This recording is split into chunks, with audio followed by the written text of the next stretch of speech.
the sense that he argued for good sense and knew what it was, and even when other people didn't believe what it was, he believed in himself and he stood for his positions. So it is in the sense that we're talking about that, we're looking at an operational definition of the word courage. And courage, in a certain way, is kind of doing things that other people wouldn't do, that maybe wanted to do, but don't have the guts to, or when they're organized with other people, don't think about doing it, and they just say maybe somebody else will do it.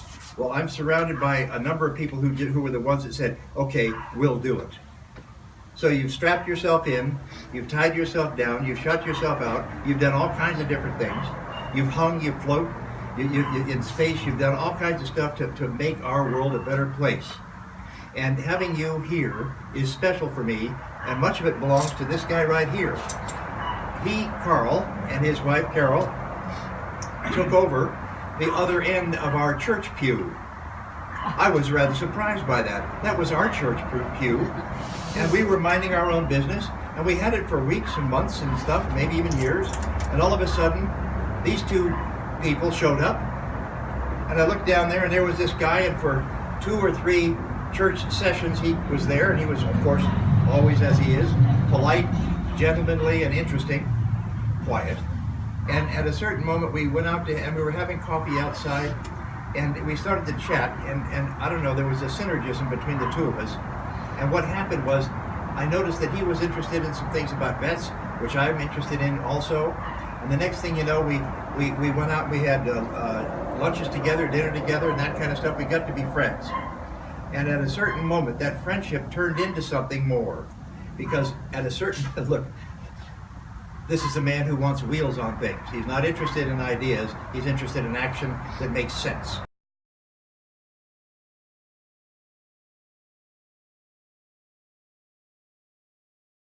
Response to this guy crowding the end of my pew. And so Carl, in that, well, then guess what? I'm doing the work, but you started off just like this. So Carl's, in that sense, he defines himself as an instigator and an agent provocateur, which we all know. But now I have to flash back to my guy that I love so much, and that's Winston Leonard Spencer Churchill. And Churchill, with his way of looking at life and approach to life, not being afraid to do things, and also being willing to accept responsibility for his own behavior, he takes the word responsibility and does what I do to it. Responsibility and ability to respond. Those are key things that he's always had, and we know and we believe in ourselves. We are responsible people who do responsible things, and I want to say that in that sense, I think of 54 years ago when Churchill died, and the commemoration that the Queen had done for him. She had a Churchill coin commemorated with a bust of Churchill on the front and the Queen on the other side. Carl, thank you very much. I want you to have that as a way of saying thank you. So I want that, and Barry Yellen, Barry, I want you to have one as somebody else involved in O&O. May I offer you one, sir?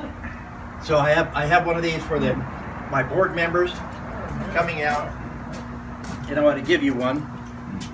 There's yours. Thank you, sir. And may I offer you yours? And this is with great pleasure and an honor for me to honor you.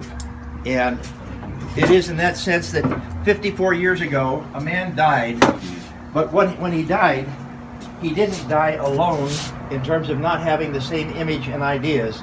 He passed them on to you, which you've in fact incorporated yourself. That in fact all of you have those ideas in you, and I appreciate them so much. And you are helping other people because you believe in other people. And it is that belief that you have and the way that you do things that makes me so proud and honored to be with you.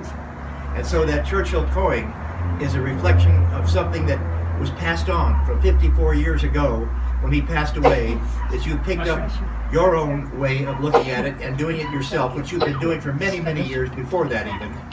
I thank you very much for who you are, what you do, and I want to thank you again for everything that you're doing for our veterans. Thank you very much. Thank you, Reverend.